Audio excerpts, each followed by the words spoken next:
It's the usual routine. If you want to speak, stick your hand up so that I can see you, and then I'll bring people in.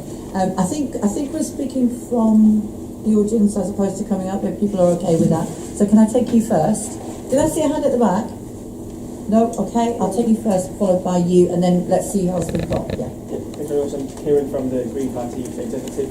I know that Caroline and Lucas wanted to be here but couldn't be here, so sorry about that. But we've been here with the Green Party Trading Group all week. Congratulations on the TSSA motion, which was fantastic. Even though it didn't pass, just to see some of those trade unionists go up to the front and saying what people are saying from TSSA, PCS and FBU and other unions, that was really fantastic stuff. I just wanted to respond to something you said, Chris, about arguing with GMB officials, in other words, because we've got lots of experience in that too. And all of us here from the trade union group in the Green Party, we're all in trade unions and we do the same thing all the time. But one of the things that we found out from being here and at all the other trade union conferences and in our own unions is that there are lots of Greens and lots of people who support, decarbonisation and campaigning against climate change in those unions, including the unions whose leadership voted against that motion here today. So what can we do, and what can we do working with, all together with each other to build up those networks of green people and people who are campaigning against climate change in those unions, to build up that kind of change from the grassroots bit by bit, and maybe that's not overnight, maybe that takes us a while, but we're all willing to put the effort into do that. Okay, thank you.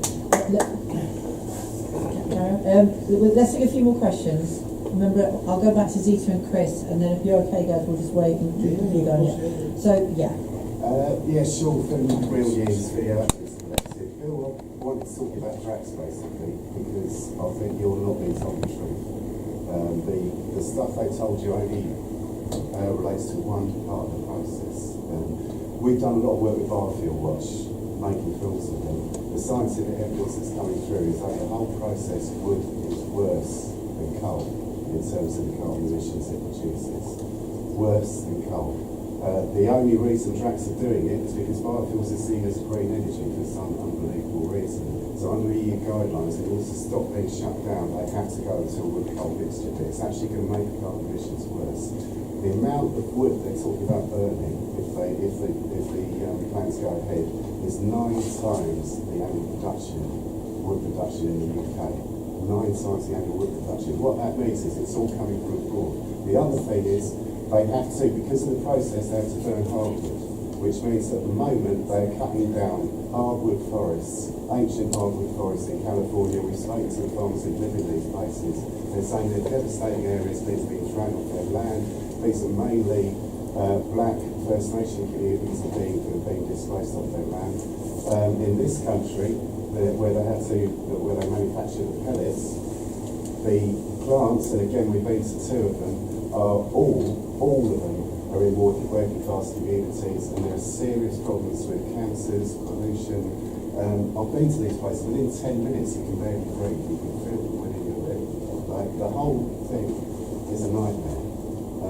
Biofuel Watch are calling a demonstration. The reason I bring this up, Biofuel Watch are calling a demonstration outside tracks on Saturday, October 22nd to highlight all this. They're not going to be disrupting the production at all, but they want to highlight these issues. I know that they want to speak to the workers in sites and work out a way that they can start working together on these issues. So, I don't know, maybe if you want to sing out and give us some contacts, maybe we can get these people talking to each other and make this, part of this whole, project being getting everybody to work together and working out how we sort of transition to much better jobs, much lower carbon emissions. And by the same token, I think reclaim the power action. I think we all need to go on that. But at the same time, we need to argue reclaim the power that they've got to start going on picket lines and start talking to workers as well. I think we've got to keep banging away at this all the time. Okay, great. I have seen you, but before I take you, I'm going to take, is it Clara at the back, Clara, and then you at the front, and then we'll go to you. And then I think we'll go to Chris and Zita because they will have to go. Clara Pilar from PCS Union, and I think what Sean had just said highlights something that the other Sean had just said about the complexity of the technicalities that can be around climate change. And I think a lot of the work we still need to do, unfortunately, in the TUC is education. And I believe that because of the lack of education in 2013, we were able to pass the anti-fracking motion because most of the people on this hall didn't understand fracking and they voted support of that. I think we'll be finding it much more difficult to pass that today. But the only controversy at this TUC is about climate. I mean, apart from the general strike, but we've all given up on this one. The debate is going to be about climate in the trade union movement, and I think that's absolutely significant. But we've got a problem, and we've got a number of trade union officials who actually work hand-to-hand with the employers to derail the climate agenda in the name of defending industries. That worries me a lot, especially many of them are not elected people. We've also seen the TUC trying to dilute that agenda. I mean, the attitude of the General Council was, I think, quite worrying.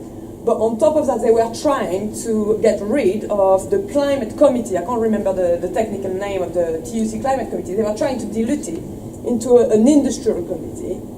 And they also, I believe, they didn't replace the green officer who's, left the TUC this year. So I think that's, really worrying. Instead of going to the right direction, it seems that we're going a little bit backwards with the TUC. So my question to the panel is, what's the plan in the next 12 months to reclaim that climate agenda within the TUC? We really need to do that. It's absolutely important. I think, the Zita's intervention and, introducing like the rights dimension, the equality dimension, because it's also affecting women in particular, but also disabled people. I think that, one way to diversify the debate. Very interestingly, people who've worked with Sean in America, the nurses union in New York, why have they become concerned about fracking and climate? It was after the Hurricane Katrina, where as nurses, they actually had to deal with people who were dying and who were injured by it. And so we need to have like creative idea over the next 12 months to reclaim that agenda within the TUC. Okay, great. Just think about, is your question directly for Chris and Zita? Well, it was for everybody, but... Yeah. Well, it relates to the colleague that's talking about the global nature of... Okay, all right, so give me 1 sec. Could I bring you in first, and then yourself, and then we'll go to Chris and Zita, but if you can try and keep them shortish, otherwise they're going to miss their meeting. Sarah Pearson. My question is, what resources are unions willing to put in to educating their members and bringing their members up to date so that motions like Madden's motion doesn't fall yesterday? What resources are they willing to put in when you take into account that their membership is diminishing and their actual finances are getting smaller and smaller? When do we see that recognition of the importance of putting environment up there as a main priority for the union? Okay, so our friend at the back, do you want to come in now, and then we'll Thanks, Mark Lyon. I'm the vice chairman of Unite, the union, and our union voted against the motion yesterday. And also, I'm the representative for chemical and oil workers. I used to work for BP, and now I used to work for INEOS until I was sacked by our friend Ratcliffe in Grangemouth. So you might think I'm at the wrong meeting, but actually, I think it's maybe just to explain a couple of things, because in the past we've not ignored this issue, even though our members they're very concerned. People have said that they're concerned about their jobs, extremely concerned about it. I've had in the past, and I shouldn't have, I had an environmental organisation who I met in Stirling High Street one time, and they were collecting signatures, and I said, why don't you come to our refinery in Grangemouth? I'll set up a meeting with the management, set up a meeting with the members, and let's talk about it. They came to the refinery and they said, at the conclusion of the meeting, would you support us in an initiative to shut every refinery in the UK? You say, well, that would be a hard sell for our members. I'm not sure our members are ready for that to happen. But the two things, I've been to countless environmental conferences, energy conferences, poverty, energy and stuff like that. The two things that I find is the difficulty, the global nature of this problem. So it's trying to, the carbon shift, you move the problem from one place to the other, and that's what part of our concern is. I mean, in Grangemouth, I've got to say that the Americans, there's a ship left Marcus Hook this week to come to Grangemouth bringing fracked gas to, and I'm glad they're coming, because it keeps our. But that's a product of fracking. While in Scotland we're fighting tooth and nail to stop it, and that includes our members in the refinery, by the way. They don't want fracking in Scotland. So the global nature of that, and the other thing that's really difficult is trying to find an honest broker in this. So going to these conferences, you've got Babcock's engineering. They think carbon capture is a great thing. Why is that? Is it because of their social responsibilities, or is it because they get to build pipelines? The nuclear industry, well, they would tell us radiation's good for us if they got away with it. And then you've got the gas. So it's trying to find an honest broker in this. And I think there's, people have talked here about nationalising things. I think unless we look at those sort of issues and confront that, it's very, very difficult in the capitalist system that we're in. So I'm not providing any answers here, Chair, but I just want you to understand that we voted against this in Unite, not because we're against change to the environment, but the other thing I would just, and it's not a criticism, but the trade union movement needs to work on its approach to this as well, because throwing a motion onto the conference floor and saying, right, support us or don't, is one approach to that, but actually maybe we need to talk more about what the wording of that is and how we all move forward together, because we've ended up with a polarised position here that maybe we didn't need to. So it's not a criticism, but it just makes us feel uncomfortable to be opposing something that we actually kind of support. So. Thanks very much. Contribution much appreciated, as indeed for the other people that spoke. So can we go, Zita, I can go to you first. Well, I think that it goes back to what I was saying before, but actually we need to make those links between the different areas of work we do on equality, on anti-fascism, on refugee rights, and climate change, and so on and so forth. That we bring the climate change discussion into those other parts of our work, but we also bring the things I talked about into the climate change discussion. Some of us here today are involved in organising a conference that will discuss and explore through workshops and sessions in more detail some of the things that I was talking about. But obviously each union needs to be clear on their own policy and to have had that debate and dialogue in their own union, so that they have a clear position on where they stand. And I think that can be done through different structures. It doesn't have to just come straight to TUC Congress. Yes, it needs to come here at some point, but through our TUC equality structures, through our regional TUCs and so on and so forth, we need to have that dialogue. We need to keep the issue in people's minds. And I think sometimes it's an issue that people aren't seen as a priority. They will just sort of switch off from it and think, well, actually, I'm facing cuts, I'm facing, not being able to get anywhere to live, my job's at risk, and so they're not going to see that as a priority issue. So by making all of those links, actually, then we start to have some dialogue about why it is a priority issue and how all those other things are impacted by climate change as well. Great, thank you. Chris? Well, sorry, I didn't catch your name, the comrade from Mark Unite. Lyon. Yeah, well, I think, there isn't time to do justice to the points you raised. I think that was a really telling contribution. And what you raised there really is the crucial question of how do we create the conditions for the trade union movement to talk in the way that we're talking here? Because, we will never develop a credible just transition unless we're drawing on the knowledge and expertise and winning the workers in those sectors to a credible plan and using the considerable leverage, as we've all acknowledging that the employers are undermining trade union power at every conceivable opportunity. And I think what you raise touches on that broader question. What we don't want is to create a false divide, because that's sort of what happened in the debate. It did become polarised. You're either fighting to protect jobs or you want action on climate. We're saying you've got to do both.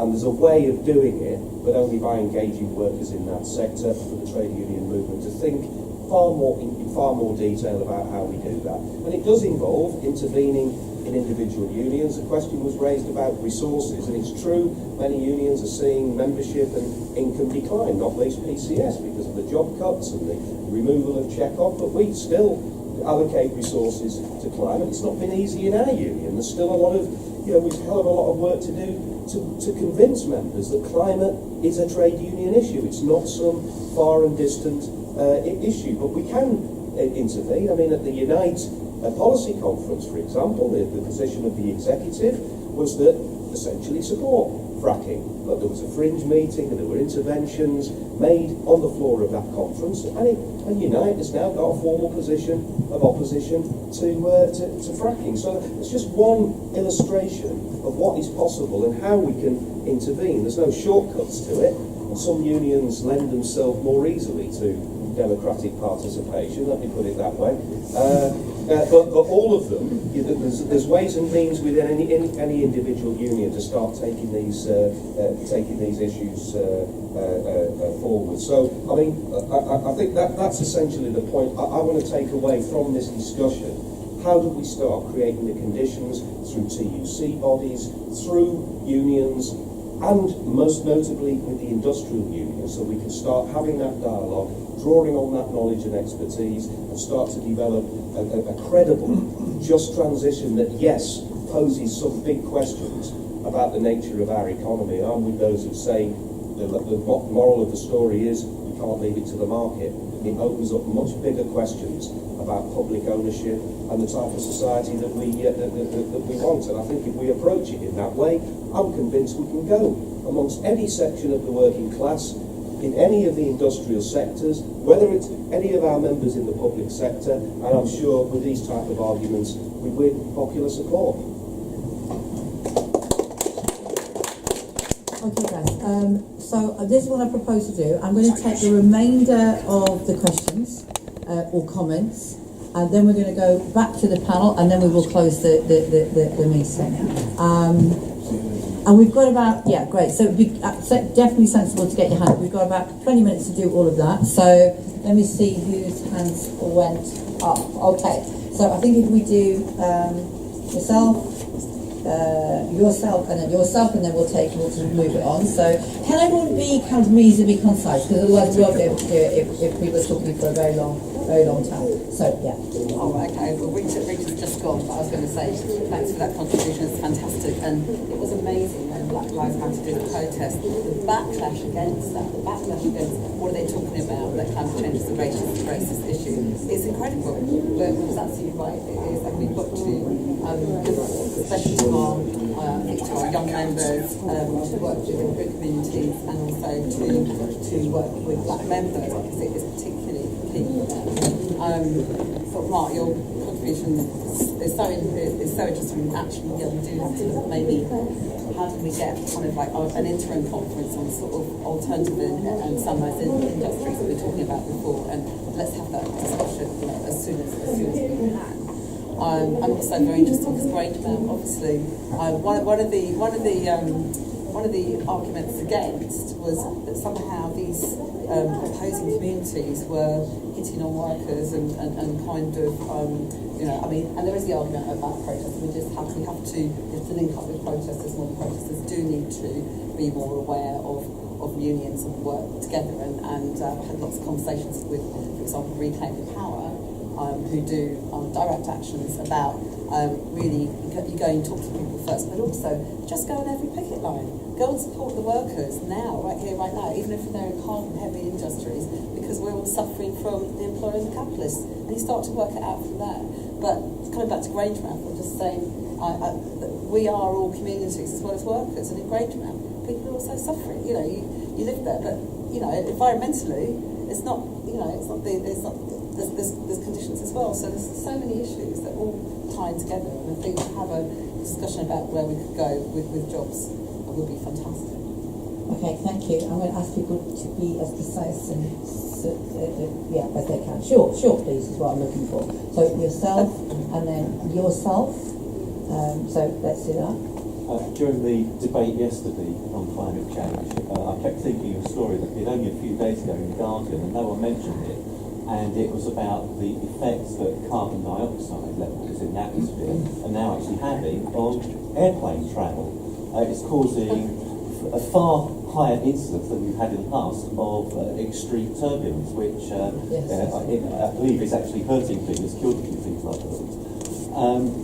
So, in terms of the jobs that need creating, I would have thought that one of the easy stories that could be told is the link between things that are actually happening now and not things that are going to happen in the future, but whether it's alternative modes of transport or whether it's shoring up flood defences, because you've had floods in this country now, floods in Paris recently.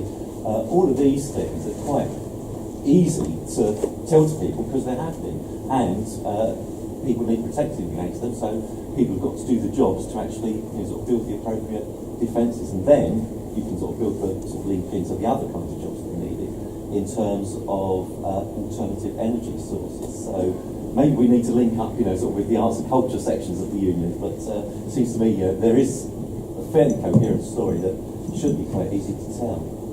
Great, and yourself, Philip, and then yourself. Philip Pearson, I'm here with the Greener Jobs Alliance, and thanks ever so much.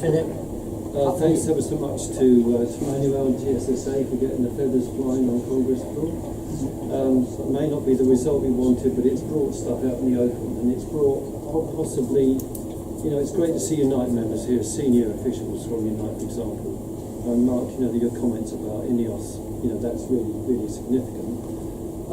Because there is a void, in terms of growing void, in terms of TUC capacity to deal with these issues, and particularly the consultation process within the TUC seems to be weakening. The question to the panel and to ourselves is this an opportunity for the campaign against climate change? To answer the question that Manuel put about the need for an economic plan, a low carbon industrial plan. And if there is a role for us to do that, then I'm sure many of us will be very happy to get working on that. There is a model developing in Yorkshire, as Bill has outlined, involving trade union engagement at workplace and regional level with employers, building on the need to decarbonise that intensely energy-intensive region with stuff coming in on the North Sea and wind turbines as opportunities of the very kind skilled work that we are talking about in the transition. With that kind of model of growth. But there's the car industry, there's the steel industry, there's the power sector. Each one has got challenges but real opportunities. And I'd like to see the CACC maybe providing some resource capacity in a place to debate these issues, bringing in people from a wider audience, range of folk than perhaps we've been able to do, but certainly maybe to you, Chair, something that we can think about in time for next Congress. Yeah, great, thank you. Okay, I take yourself, then yourself, then yourself, then yourself, and I think I've seen all the hands, so if I haven't, please show before we close this part of the meeting. Okay, I haven't, so you'll have to be very quick. Everybody who's going to speak now, quick. Jenny Patient, I'm one of those people that Kieran mentioned. I work for Sheffield Climate Alliance, and I'm a Unite member, and so I'm one of the people in Unite and trying to raise the issue of climate change and in a way that actually addresses this issue of just transition. I'm speaking from Sheffield, and the impact of loss of coal mining jobs on the communities is one of the things I really want to highlight. And when we talk about just transition, the small print says just transition for workers and their communities. And I wanted to tell you a couple of things about that in Sheffield. We've had a lot of buy-in to our campaigns around climate jobs and around that as an alternative to austerity, and really the social issues that can be addressed by actually acting on climate change. But we are meeting a kind of, there's a climate block and there's this kind of polarisation. I'm going to start being an anti-polarisation campaign, I think, rather than that seems to be what we need. And I really want to talk with the workers and the trade unions in those heavy industries, and actually involved with Bill and Philip in this as well, to see what they know, because it's their knowledge and their passion about what they do. And I know power workers who are very passionate about what the role they have in keeping the lights on, and people who are supporting manufacturing. It's actually a dialogue, a conversation, a chance for us all to learn and to actually be able to have a conversation about those industries and how they are transformed with those people on board, rather than something done to them, which is what's been done in the past. I'm sorry, it isn't really a question. It doesn't have to be a question. So and